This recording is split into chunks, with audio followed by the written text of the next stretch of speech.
I think you all know that after every military operation, we traditionally do a review to gather all of the lessons learned, and the recent operation involving Kosovo is no exception.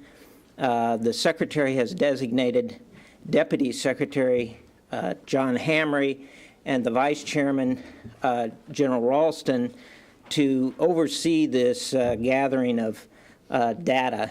And here today to give you an update on that is Deputy Secretary John Hamre and also Vice Admiral Vernon Clark, who is the Director of the Joint Staff. Sir. I'll just ask Vern to join me now. You're supposed to be, okay. I have to move the little blocks that says who's standing where. Good afternoon. Just to let you know, we have started the process that the Secretary directed in his memo to the Chairman and to the rest of the building. This is a normal process, although there are a couple of important dimensions to it for us this year. As I've said to our organizing session when we met last week, I think there are three products that we need to be thinking about. We need, of course, to develop a product that will help us do our job better if we ever have to go to war again. Second, if there are important things that we need to incorporate in the next budget that we build, and we are in the process of going through the program review, we need to know that now. And so during the next 5 to 6 months, as we're building a budget, we also need to incorporate whatever we've learned here that does require some resource decisions. And finally, we need to put in place the foundation of knowledge for the next quadrennial defense review. While that is certainly beyond my tenure, we wouldn't be good stewards in this job if not to put in place what it takes to make those sorts of decisions in the future, and that also is a very important dimension to it. So those are the three primary goals of the after-action review. We have just started, and what I'd like to do is to turn it over to Admiral Clark. Admiral Clark, the Director of the Joint Staff, is going to be coordinating the bulk of the work, and so let me turn it over to Vern for his comments. Thank you, Dr. Hamre. Good afternoon. And I would start by just reviewing very briefly the groups again that were established, and I would tell you that we briefed the Executive Review Group, or the After Action Review Board, established by Secretary Cohen and chaired by Secretary Hamre and General Ralston. We briefed them a few days ago, and they approved the structure that we've put in place, which is basically three major groups.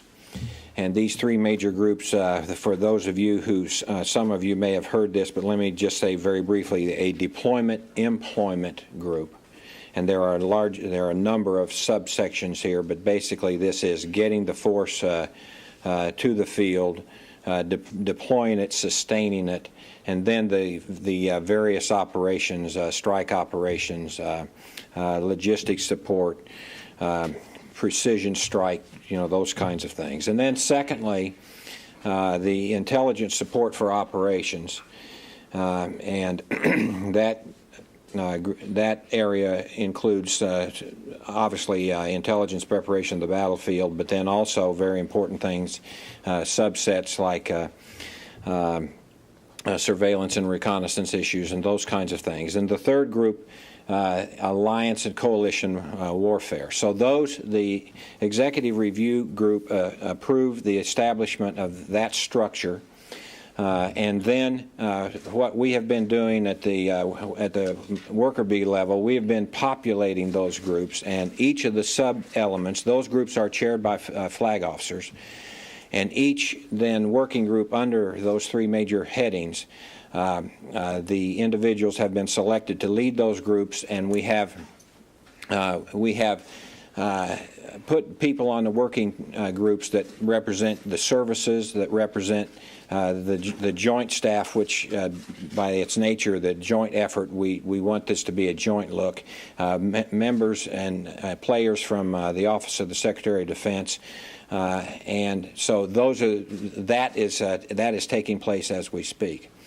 Then the other part that has occurred is the tasking of the inputs, and the tasking has been signed out by the chairman to the sinks, to the services, and to the agencies that will have input on these particular subject areas, and frankly, we have not limited it to those. If there are other things that need to be addressed, we've made it open enough so that they can input on those issues. So that's the basic structure, and we will have working groups that prepare.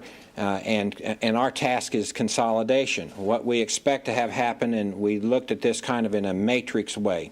We want to get an operational, first of all, tactics, techniques, procedures, these kinds of things that we have to learn from this, and we want to learn them quickly. We want to assimilate them quickly. Those are coming from the field and from the sink, so I viewed those kind of coming down this way. We want more than one view of that. The sink will go to his service components, his functional components, and get their assessments and their impressions. And then the services have also, of course, been tasked. We're going to get another, potentially a different vantage point from their input, and our task then is to put it together, bring this to the executive review level, like Dr. Hamre and General Ralston, hear the inputs, and then decide what follow-on actions are required. So that's largely where we are today, and sir, subject to other comments, I think we're ready to address your questions. Good question.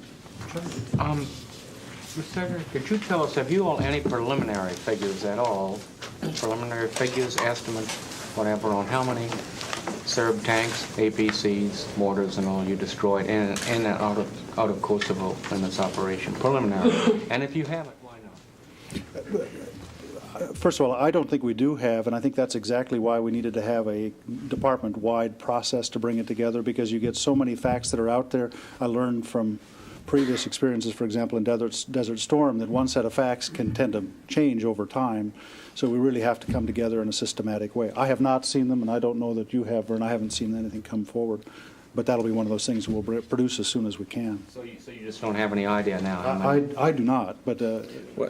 we have the information that we developed from our intelligence and collection mechanism during the conduct of the operation.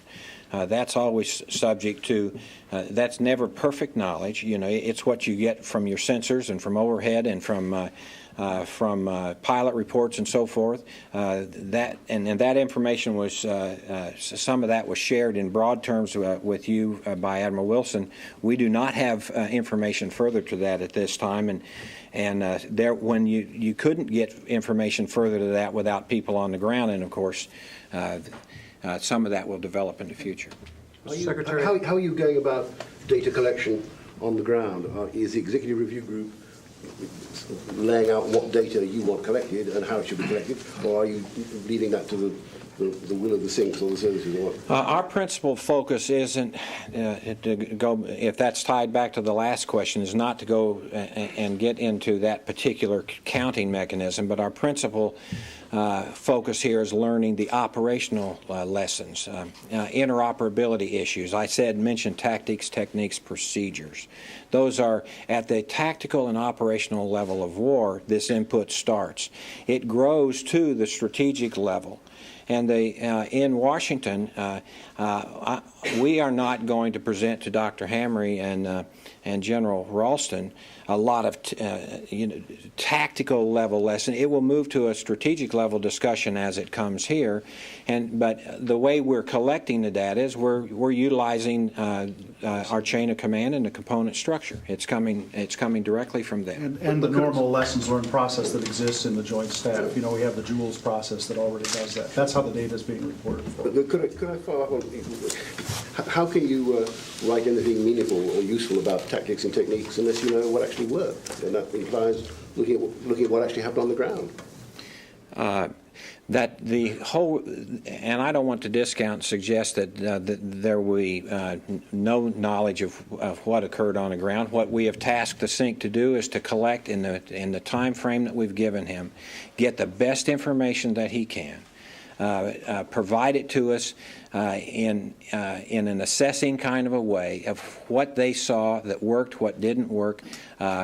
When you look at you look at, in broad terms, you apportioned resources to this particular task and you were successful. It helped you stay on your campaign timeline, or that didn't work. We need, those are the kinds of things that we're going to get from the field, and they're going to give us the best information they have based upon the intel and understanding of facts that they have as they submit this report to us. The big congressionally mandated report after Desert Storm didn't really focus much on deployment and employment, yet you folks say it's one of your big three areas. Can we deduce from that there are going to be tough questions asked about the Apache deployment, about the ability to flow land forces to the theater in a smart amount of time, or is that just a random third of your work? I think the answer to that's yes, but it'll be beyond that. I mean, it's going to be looking at tanker assets. Why We'll be is it looking that at airlift. deployment is 1/3 of the chunk of the report? But it isn't 1/3 by content. It's just one of the major thrusts that the Secretary wanted studied. And it wasn't, again, just the issue of the Apaches. I think people focus on it, but we're looking at our tanker assets. We're looking at the time having to operate off of forward operating locations, the complexity of having to do that in a theater. This was a brand new experience compared to what we did in the past. So there are an awful lot of things that are beyond just the Apache. But this was a big part of the deal, was getting there, getting a force in presence quickly, being able to operate it. And could I also say, despite everybody talked about all of our readiness challenges, the force did a terrific job. We got in theater. They were able to undertake their missions. I know of no major failing in terms of our deployment of getting forces there. It was a struggle. I mean, and I think that's part of what we have to look at. But it's bigger than just the Apache issue. Could you educate me on why you're not attacking the central question of this whole bombing campaign, which is, did we hurt the Yugoslav military or did we not? Today, a number of former defense chiefs in Britain are asking for an inquiry. There are all kinds of questions about how many tanks did we really destroy, given all of those we saw being taken out. And you seem to be dancing around the problem. Why don't you appoint an independent inquiry to clear up this question, which is on everybody's mind? George, I don't want people to conclude we're not going to look at it. I don't think that's what Admiral Clark said. We are going to be looking at that. That indeed is one of the issues that's on the table. How effective was the Yugoslav Army's deception campaign, tactically? Those are very important issues, and we will be studying that. Are you ruling out an independent body so that it would have more credibility than the department investigating itself? Well, in all candor, the goal of this is not to satisfy you that we've done an independent review. It's that we have figured out what did we do well, what did we do poorly, how can we fight a better war the next time. That's our goal. It isn't really just to answer press inquiries. And I don't mean that in a critical sense. We got to figure out what worked and what didn't work. And we had lots of things both ways. At the end of the day, will you tell us how many tanks you destroyed? I sure will. I'll tell you everything that I find out as long as it's not classified. And if it is classified, I'll try to find a meaningful way to discuss it. But the Admiral suggests here that you all are specifically going to go after that kind of thing. And in all candor, we wonder about you all's candor. When you say repeatedly that this was the most accurate air war in history, and yet you may have dropped 3,000 GBUs of tanks, destroyed 500 decoys, and hit 50 tanks, and we won't know that unless you tell us honestly. We're going to get an honest, believe me, I'll tell you, Charlie. I'm not trying to hide it. I honestly don't know the answer right now because I haven't seen the data from it. But you all are going to go after those kind of figures, and right, Admiral? Well, what I wanted to not mislead you that part of the team that we had set up here was somehow conducting that specific activity. We expect the SINC to utilize all the resources he has at hand. That's what we've tasked him to do. We expect he's going to bring us the best information that he has available. And I can't speak to exactly the way he's organizing. I have some information because, frankly, they're working hard to meet this kind of quick timeline. If you talk about speed, speed and agility is important to us on this one. We don't want to wait a long time for the solutions that we can glean quickly from this experience. And so that's what we have tasked him to do. And he will come back to us with the best information that he has. And there are people there on the ground now that are gaining additional pieces of information different from what we had without people on the ground during the actual conduct of the operation. You haven't mentioned timeline. What are the deadlines for these? Do you want the tactics, techniques, procedures early because and the budgetary aspects later? Let me take a first cut, and then I'd ask Vern to follow up. The Secretary would like to get a quick look and a briefing by the end of the summer, early fall. My goal is to make sure that we submit a budget in the spring that reflects to the best we can the knowledge we've garnered from this review. I don't want to confront a critique in March that we're asking for a budget that left open a hole that we learned through an after-action review on operations over Kosovo. So you're going to see an initial product. We will see an initial product in the form of a briefing, but as much of that as possible that we can bring in and incorporate and make budget decisions on it, we will.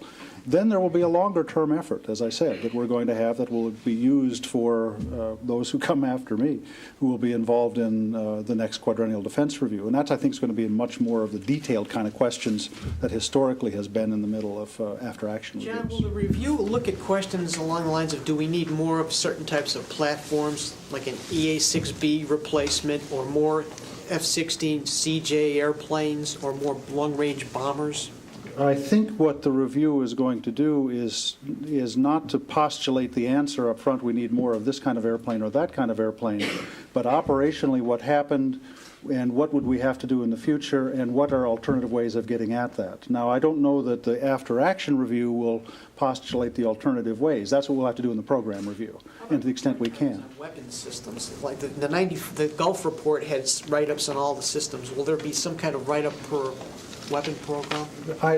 Right now, right now the Secretary said, I want to have a report from you all at the end of the summer. As much work as we're trying to do, we're going to have a briefing for him. We're not going to have detailed write-ups. We haven't thought that through yet, and I think that's going to be downstream. The deadline's by Labor Day, roughly. I think that's a fair thing. I mean, he hasn't given us a precise time, but that's for all practical purposes when we have to start forming up our recommendations to him on the budget as well for the program review, George. How will the Chinese embassy bombing figure into this? What aspects of that? And have you already done some work on that? We've done a fair amount of work. As you know, we've had 2 hearings in the Congress already on the subject. I had to testify at one, and Director Tennant testified at the other. Director Tennant did for the entire government a review of it the first time, and then there were questions that followed up from that about our involvement and what it meant from a targeting standpoint, things of that nature. I had that hearing. I don't know of any further facts that are missing. I mean, from the review that we've undertaken, I think we have all the facts on the table.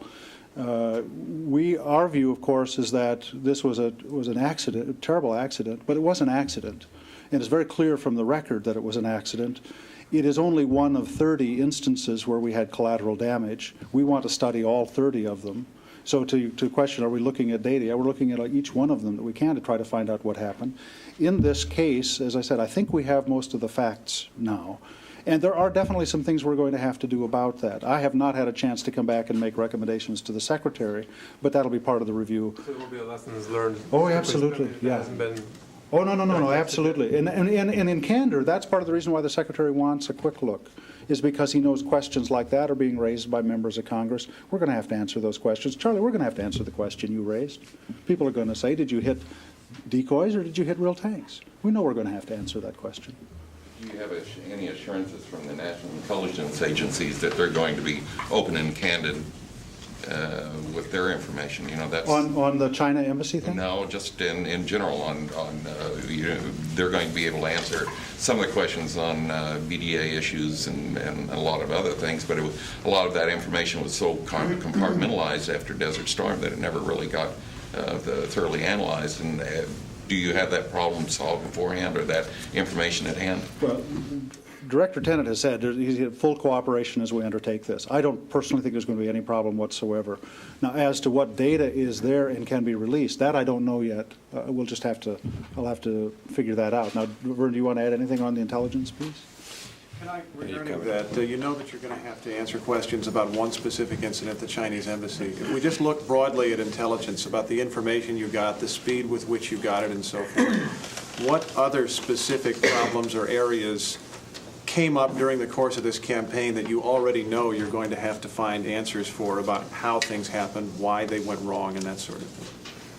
Well, there are a couple of areas to focus on there. First of all, it's not just what went wrong, it's what went right. There was the new introduction of systems in this operation that used in manners and techniques that we haven't used before. And specifically, I'm talking about UAVs.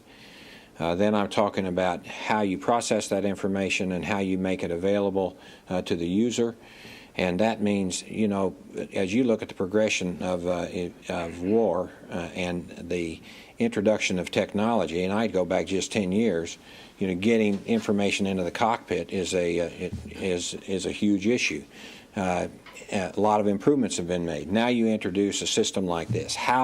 What difficulties did they have in turning the product and getting it to the point so that it could be effectively be used? Those are the kinds of things that we've got to digest thoroughly and turn that around rapidly so that it affects our whole training cycle and process and so forth. With regard to specific difficulties, we expect the same kind of input to come to us. And let me reinforce one thing Dr. Hamre said. That input won't necessarily say, hey, I had trouble with area X, and so I need 4 more of these and 2 of these. Because when you look at the art of the possible, those kind of trade-offs require analytical rigor. What we expect to hear from the field is, this is the area where I had difficulty. I need solutions here. I tried this and this, and I still didn't get where I want to be. That's what the kind of report I've got to have them taking up to Dr. Hamre. Well, that's what I'm curious about. Could I give you an example? I remember back in Desert Storm when, and at the time I was working up on the Senate and doing the after-action hearings, and General Schwarzkopf complained about the difficulty of getting timely intelligence data down into the field.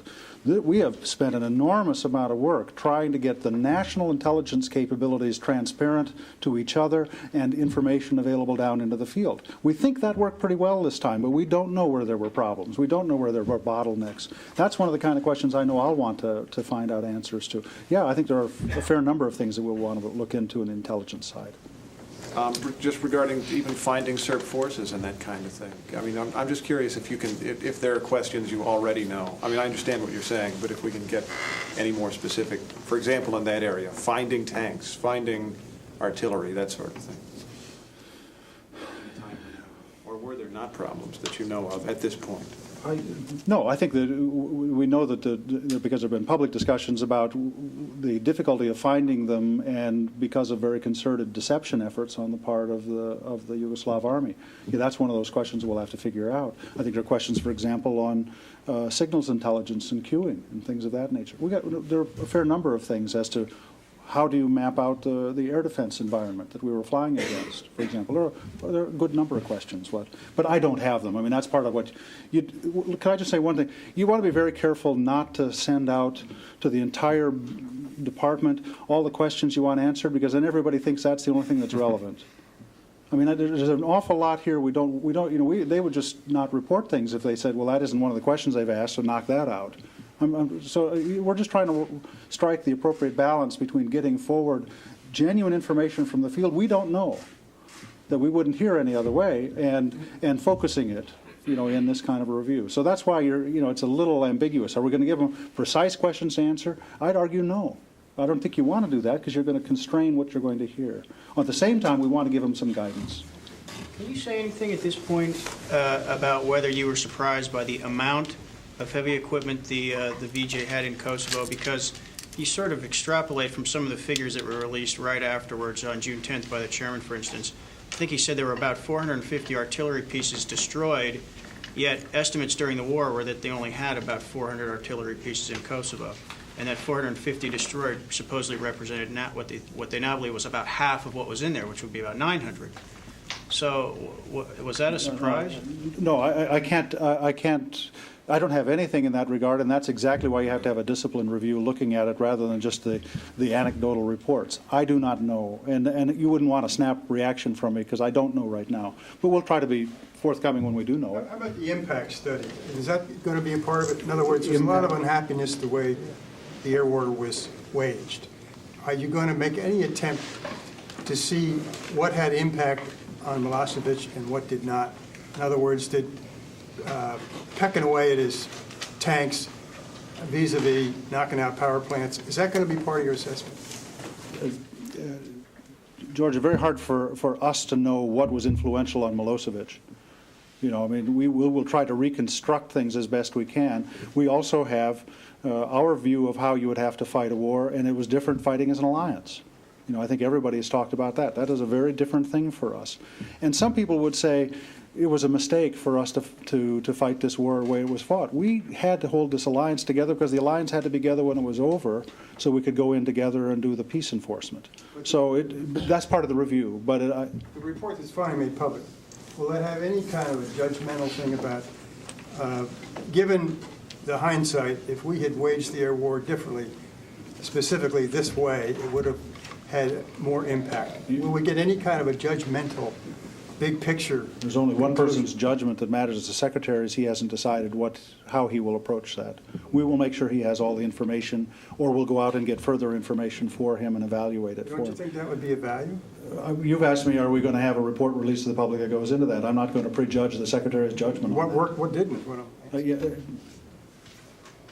What worked and what didn't work is different from a judgment as to, you know, what changed Milosevic's mind and how would we fight the war differently. And I'm going to have to defer to the Secretary on what he's going to choose to present when he goes in a broader way. He knows he's going to come up and do hearings. We know we're going to get asked those kinds of questions. But how we address that, I'm not going to prejudge what he's going to do now. Could the review result, in your mind, any of change in the traditional split in funding between the services? Contrary to what everybody thinks we start and say, okay, each service gets X amount, and they build a program that way. We really don't do it that way. People build programs up from the bottom, and you go through the process of making changes on the margin. Do you want more of this or less of this? I think there are some very large issues associated with the Kosovo air operations. You know, it's very clear that we were using a very high proportion of our reconnaissance, intelligence, early warning, jamming aircraft in this. Does that mean we have to have more? I mean, Tony's question is, are we going to buy more of those? I can't tell you that that's going to happen because we may want to buy a more modern solution to the problem. You know, back in the end of Desert Storm, when we talked about the difficulty with mines, the answer would have been more minesweepers. Well, that's not the solution we have now when dealing with mine warfare. The Navy has, through a great deal of analysis, come up with a much stronger way to do mine clearing. And we could get an entirely wrong solution if we were just to say, let's take what we currently have and buy more of them or a different combination.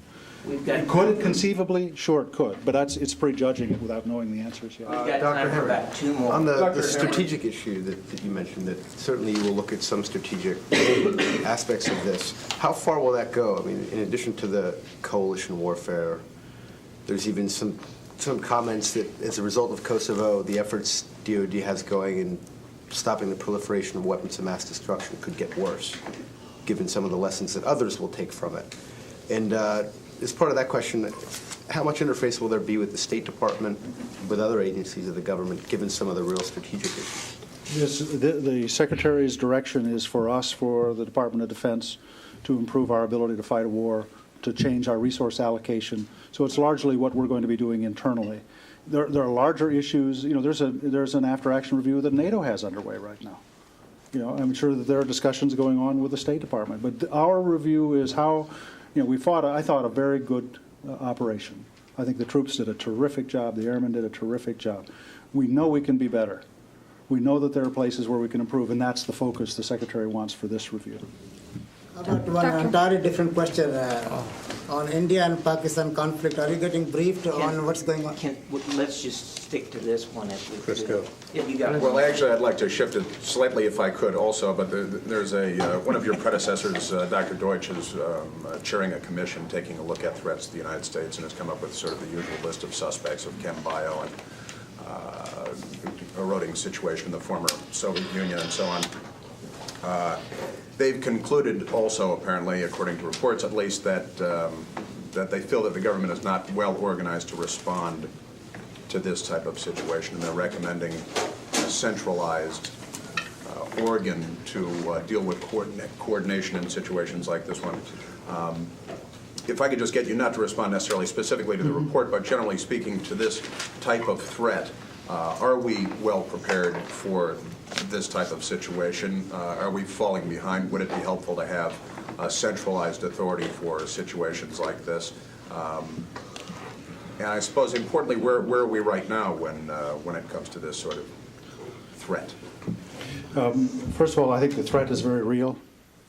I think we know that, and I think that the threat is likely to get worse. We have to, I think, be very realistic that this country is vulnerable to the small number of actors that could use either a chemical or biological or a nuclear device to try to intimidate the country. We have got to get ready. How well are we prepared? There are two parts to the problem. There's trying to stop it so it doesn't happen, and it's trying to deal with the consequences should it happen. How well are we prepared to try to stop it? We have been working a long time on the nuclear problem, and I think we're in pretty good shape with the nuclear problem.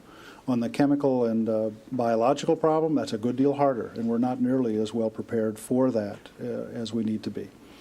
On the responding after the on coordination for before, I think we don't need anything further on that. We know exactly how to deal with that. We've had a fair amount of experience working on incident management. We know we have very strong working ties with law enforcement.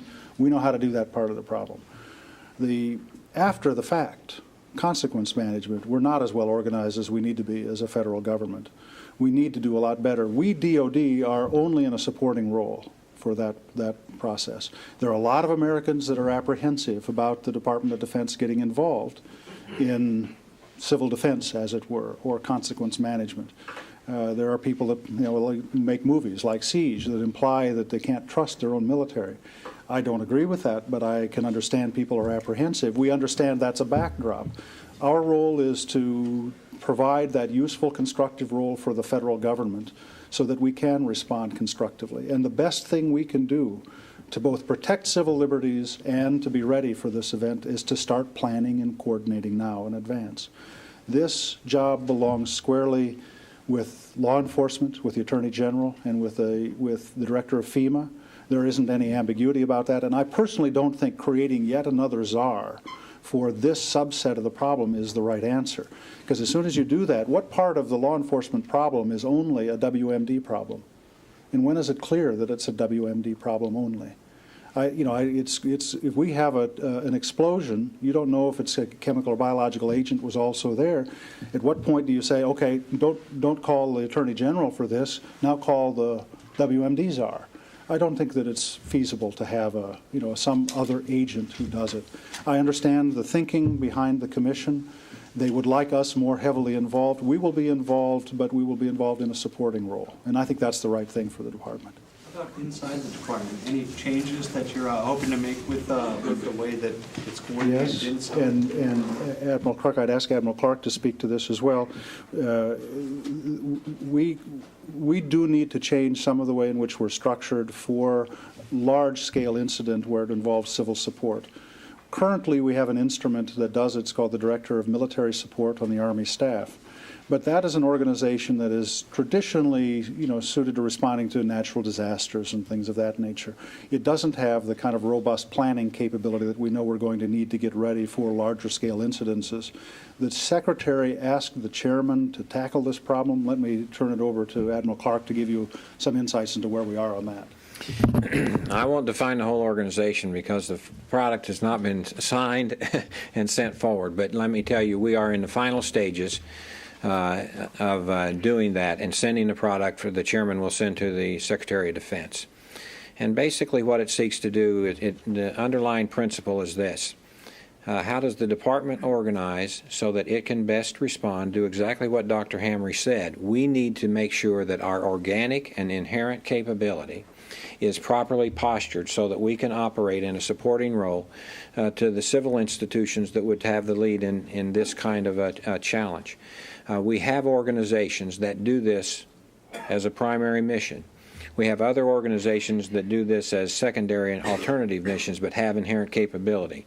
And so the proposal that will be coming forth and will then be subject to review at the Office of the Secretary of Defense and ultimately by the Secretary will include recommendations that will put us in a better position to be able to do that within the department. We expect to forward that within the next few days. John, I had a coalition question. One of the lessons that came out of the Kosovo operation was the need for better interoperability between the allies and NATO, allies and the U.S. Dr. Gansler yesterday suggested greater transatlantic mergers between some of the top U.S. companies and European companies might be a way to help bridge that gap, that issue. Can you talk a little bit about whether he overstated the case, though, for the need on for transatlantic mergers yesterday? Let me just put it a bit in a broader context, if I may. It's very clear from this air operation that our allies have not invested in what it takes to fight a modern war the way we do it, in the way I think that Western democratic societies want wars to be fought. You know, with a great deal of precision, minimal collateral damage, intense operations you can quickly get it over with. And it's very clear that our allies have got a fair way to go. Now, that isn't new news. We didn't need to fight this air war to learn that. Secretary put that marker down to his NATO counterparts in Spain a year ago. And indeed, in the summit that occurred in May, we reaffirmed that all of the alliance has got to do a better job. Now, I think that means that several things. One is the allies have to, frankly, have stronger defense budgets. They do need to rationalize their defense industries. But we think it would be a serious mistake that there would be a rationalization that created just a European entity, you know, and that becomes a European fortress and an American fortress. That would be a serious step in the wrong direction for the alliance. So we do think an American business is going global. Industry is going global. So we have to accommodate that, but we can't accommodate it with just closing our eyes to the security challenges that come. So I think what Dr. Gansler said, and I read his comments as you reported them, that we are open to transatlantic alignments. That could be joint ventures. It could be purchases. I'm not sure that that's near term. Joint projects. Those things are all on the table, and we would encourage them. We, the Defense Department, our primary concerns are going to be, can we manage the security associated with that? And that's where we will come into the question, and that will be how we will review any proposal that comes to us. Well, he threw out Northrop, TRW, and General Dynamics as possible. Just possibles. Those are huge companies that do a lot of sensitive technologies for the U.S. Is it conceivable that the U.S. would allow those parts of those major companies to be bought? That's a hypothetical and a specific at the same time that I can't answer, because we would have to absolutely see the details. Let me tell you, security is our number one concern. When you have companies that are involved in the most advanced technology that we're involved with, the very things that we want to win wars with in 10 years, we want to know that we can protect that. Now, I've also got to tell you, we work collaboratively with various NATO countries and partners right now on very sensitive projects. So it is possible that we could have alignments. I do not know what they could be now, and I would forecast no formula right now. That's not possible. It is possible to say that we think we have to confront it. It is a reality. We do want our alliance to grow together, not grow apart. And that does mean we have to confront the industrial side of it. But our first concern is going to be security. Thank you. This could go on forever, but I'm a quick follow-up to that. Dr. Gansler said